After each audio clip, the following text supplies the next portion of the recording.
You're listening to Big World Network.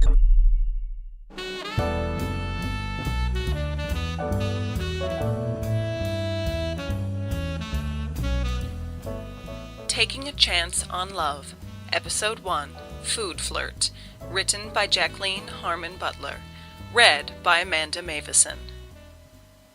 I had just begun to peruse the menu when a hand appeared on my left, placing a small dish of crostini in front of me. I looked up and into a pair of delicious chocolate-brown eyes, and was instantly overcome with a feeling that I had seen those eyes before, somewhere long ago. The waiter returned my stare, his eyes dilating as if caught up in a shared memory. Then he smiled, breaking the link, and indicated I should try one of the offerings, a scrumptious assortment of warm toasts, garnished with a spread of sausage and creamy stracchino cheese, fried polenta, and some funny little fish puffs. I did so, and found it delectable. As I began to pass the dish on to my friends, he stopped me and said something in heavily Italian-accented English that sounded like, "No, they are for you." Surprised, I told him I wanted to share, but he insisted that the goodies were all for me. Naturally, my friends were finding this just too much, but they calmed down when a second waiter arrived with more crostini, and a third brought tall, frosty glasses of Prosecco, the local sparkling wine. My waiter, with great flourish and a deep, intriguing laugh, presented one of the bubbling glasses to me. Left on our own to contemplate the menu, my friends giggled and asked what was going on with that sexy waiter. I blushed and said I hadn't a clue. They decided he looked like a brown-eyed John Travolta, and I decided he was just plain cute. That's how I met Marco 15 years ago while on holiday in Italy with 3 women friends, Nancy, Monica, and Diana. This was our first visit to Tuscany, and we wanted to see, do, and taste everything. We had heard so many enchanting stories of the charms of the region from other friends in San Francisco, and couldn't wait to get there. We were staying at a lovely hotel, once the country home of a wealthy Italian family, situated just outside the picturesque old town of Lucca. The 4 of us had spent the day wandering the narrow streets and wending our way through the city. At the Puccini Museum, Monica and I were thrilled to see some of the original opera scores, a piano actually used while composing some of the operas, and the musician's evening clock on display. When we marveled at the Baroque architecture of the Chiesa de San Paolo, with a statue of St. Michael the Archangel high on the pointed steeple, we stopped for lunch in the Piazza Anfiteatro, its oval shape following the exact form of an old Roman theater that had once occupied the space, then walked along the top of the 16th-century walls that surround the city. The sun was sinking behind the hills, drenching us in golden light as we ventured out into the evening. 4 gorgeous women, 2 blondes and 2 brunettes, dressed for the evening in pretty summer dresses, off to dinner at a highly recommended restaurant. We were in good spirits as we circled the tiny streets, searching for a place to leave the car. Finally, with map in hand, we marked our trail through the narrow, winding passageways to the Buca di Sant'Antonio restaurant. We made a sensational entrance, as the maestro di sala, all smiles and charm, led us to a choice table in the middle of the restaurant. Beautiful flowers filled the room, and antique cooking utensils and exquisite ceramics added an elegant, homey touch. The walls were washed in pink-hued gold, and the floors were deep, rich terracotta. Heavy rose-colored damask covered the tables, and soft candlelight glittered on silver and crystal. Sipping my glass of Prosecco and nibbling on my crostini, my eyes followed the handsome waiter as he served steaming bowls of risotto to the guests at a table near us. He returned a little while later to advise me on the choices. He suggested prosciutto di Parma con fighi, and I happily agreed. Then he pointed to the fettuccine al funghi porcini, and I nodded in appreciation, thinking this sounded like enough food for one meal. However, he went on from there, describing a dish that featured some sort of fowl that sounded so wonderful I couldn't resist. At the time, my Italian was almost non-existent, and the waiter's English wasn't much better, so this was simply blind faith in an adorable face. Fortunately, one of the other waiters, Cristiano, spoke excellent English and translated all the menu choices to us. It turned out I had ordered the special of the house, faraona rapiena, stuffed guinea fowl, boned and stuffed with a mixture of minced chicken and turkey breast, pork, cooked ham, Parmesan cheese, eggs, and fresh sage, all wrapped in pancetta, bacon, and baked. As Cristiano was engaging my friends in conversation, my eyes kept following the movements of the dark-eyed waiter. His arm muscles flexed under his tuxedo jacket as he carried heavy, food-laden trays across the room. His hair was deep brown, and I liked the way it curled over the lapels of his jacket. I wanted to run my fingers through it. Cristiano sang the praises of the wines from the Castello d'Ama, located in the heart of the Tuscany-Chianti wine-growing region near Rada, and we went along with his suggestion. The wine was dark and sensuous, tasting of wild blackberries and herbs. It was an excellent choice and complemented the food perfectly. All the while my waiter flashed back and forth, dancing around the table, making sure everything was perfect. During the wine tasting he was standing by to make sure I liked it. Throughout the prosciutto confighi he was hovering in the distance, waiting for my smile of approval. He brought clean utensils between the courses. He leaned close while grating a dusting of Parmesan cheese over my fettuccine al funghi porcini. His eyes burned into mine as he poured more wine into my glass. After serving the faraona, he peeked through the plants, his dark eyes flashing with laughter. He glanced over his shoulder while waiting on other guests. He filled my water glass. He presented a bowl of stewed fruit, swimming in sweet wine for me to taste. He delivered a cup of coffee and a small glass of grappa. And, finally, he brought me a fragrant red rose wrapped up in a pink damask napkin with his name, Marco D'Angelo, and a dress inside. I almost fainted with delight.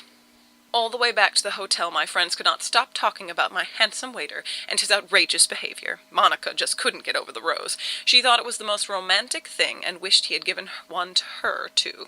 I just smiled and held the rose close to my breast. Marco, I sighed, what a wonderful name. While preparing for bed, Nancy and I were laughing and discussing all the details of the evening's events, when the phone rang. "Sono Marco," said the husky voice in reply to my hello. He had managed to find out the name of our hotel from Cristiano, and was calling me from the lobby. It didn't take much for him to convince me to meet him downstairs in the bar for a drink, so we could get acquainted. His heavily accented, faltering English was irresistible. "Who is that? What's going on?" Nancy asked when I hung up the phone. "Marco is in the lobby and wants me to come down," I replied, hurriedly pulling on a pair of flowered pants and a bright orange t-shirt. Turning in front of the mirror, I thought, not too bad for a 50-year-old woman. I brushed my short dark curls, applied lipstick, and then spritzed myself with my favorite Paris perfume. "Oh, how exciting!" Nancy said, giving me a once-over and a nod of approval. "He is really adorable. But wait a minute, how can you talk to him? He doesn't speak much English." "Guess we'll use sign language," I laughed, swinging out the door. My heart did a flip-flop as I ran down the stairs and saw him standing there, smiling at me. The happy look on his face caused my pulse to race a little, and I stumbled on the last stair. He had showered, changed clothes, and smelled deliciously of wild citrus. The conversation was difficult because of the language barrier. He told me he had been studying English on and off for the past few years, but hadn't progressed very far. I had a small Italian-English dictionary, and so we looked up the words neither of us knew. We laughed a lot, and somehow managed to understand each other. This is my first trip to Lucca. I'm loving getting acquainted with the city and finding so many beautiful things to see.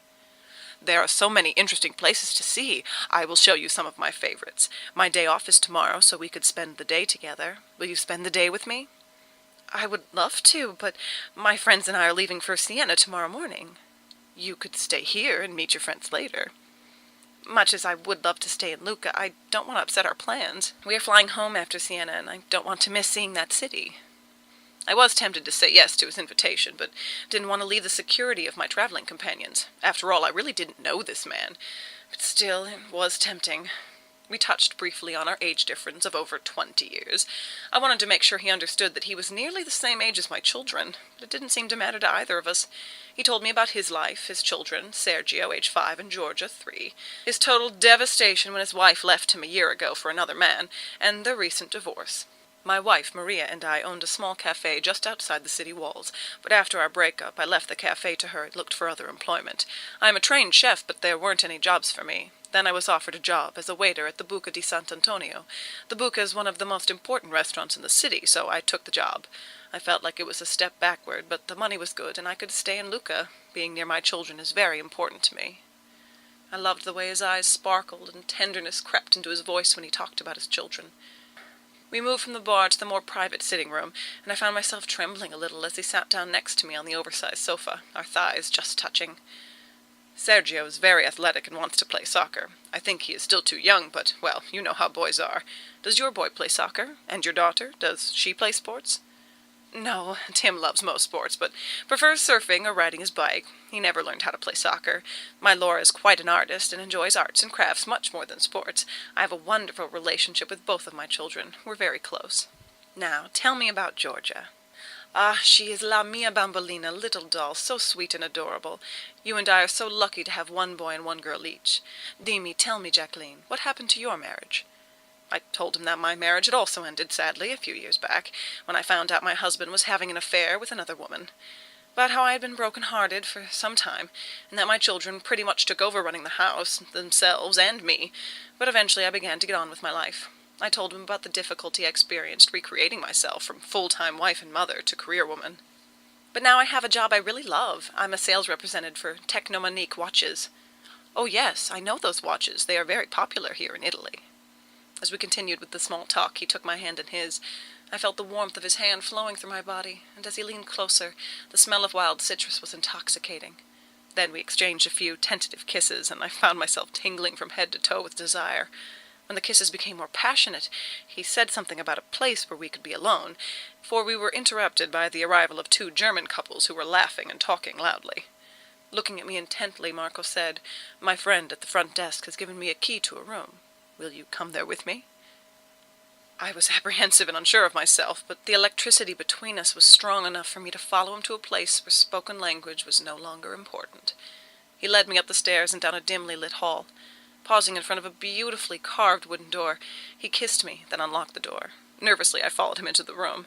Dim lamps bathed the room in a romantic light, accenting the soft peach of the walls and shining off the delicate touches of gold on the ornate moldings. The antique furniture looked as if it had been in use for centuries. The chamber was dominated by a very grand bed with a massive carved wooden headboard, and piled high with soft, linen-covered pillows, leaving no doubt in my mind about what was going to happen next. I felt very self-conscious as I looked around the room for a place to sit, other than on that huge bed. Stalling for time, I walked over to the windows and opened the glass doors leading to a small balcony. The scent of night-blooming jasmine filled the air, and somewhere in the garden a bird sang a sweet love song. The silver moon hung low in the sky, and millions of stars twinkled overhead. The night seemed made for love. My inner voice kept asking me what I was doing. "You don't even know this man. Suppose he is a murderer. Suppose he is a gigolo who just wants money from you. You're making a fool out of yourself. You can't seriously think this guy's attracted to you for anything other than what he can get out of you. You better just walk out the door and go back to your own room." Taking a deep breath, I turned to face Marco. He smiled as he took my hand and led me to the bed. He looked deeply into my eyes. As he slowly lowered his lips to mine, all my resistance slipped away. I felt a warm tingle flowing through my veins as his hands traveled from my shoulders down the length of my back. As his kisses became more insistent, he began peeling off my clothes. My t-shirt lay like a bright orange puddle on the dark tiled floor. His lips trailed down my neck as his hands unclasped my bra. My nipples hardened as his tongue flicked from one to the other.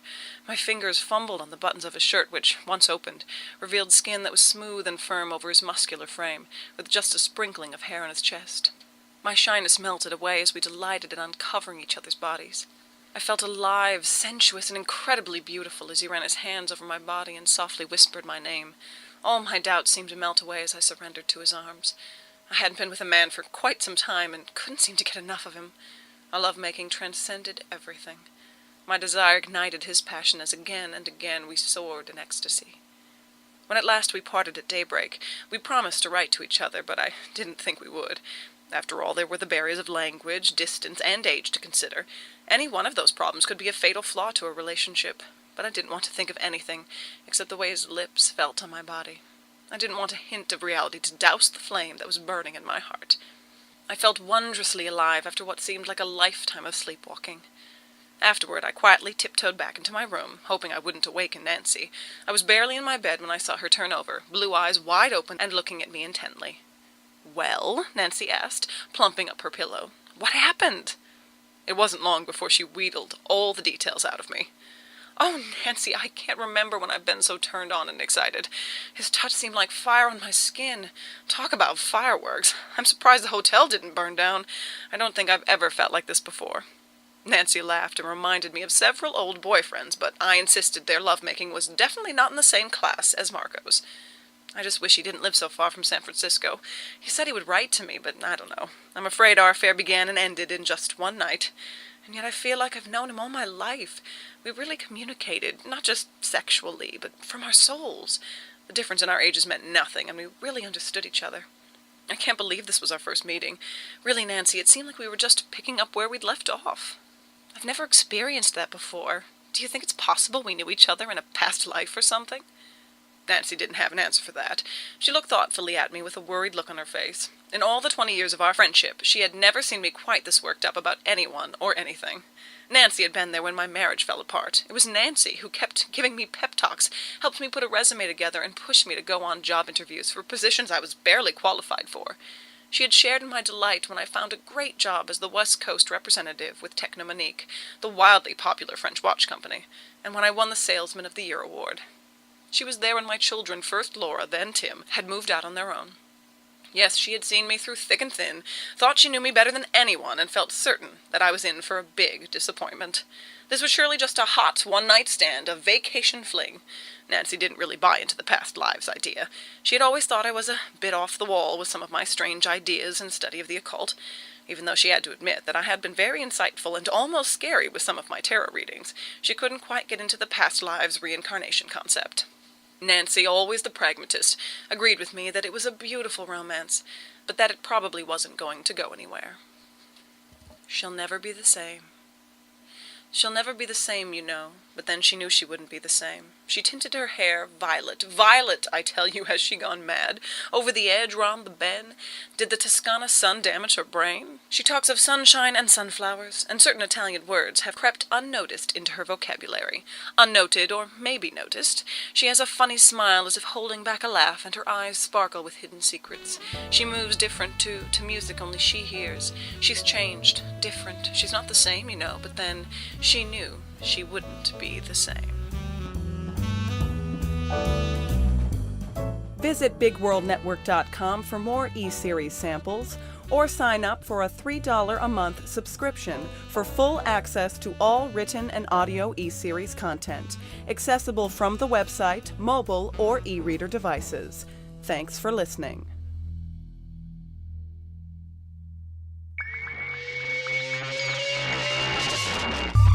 You're listening to Big World Network.